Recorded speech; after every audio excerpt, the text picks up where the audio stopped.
Hi, friends. It's Cheryl from Tutoring with Cheryl and the Tech Hub for Tutors. I am getting ready for another great Tech Hub for Tutors monthly meeting, but I'm opening it up to everybody.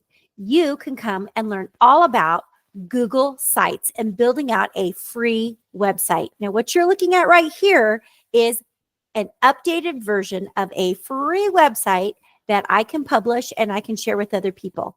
And did you know that you can put calendar links and payment links right inside of here? So it could become your own little hub for your business. So this training will last about an hour, maybe a little bit longer if we've got lots of questions, but you're going to have access to the training materials for 30 days and you get access to the slides that go along with it for as long as you want them, because you're going to get a copy and you'll be able to open that in your Gmail account. Okay, so make sure that you register with a Gmail account or an account that can download slides and also has access to a calendar.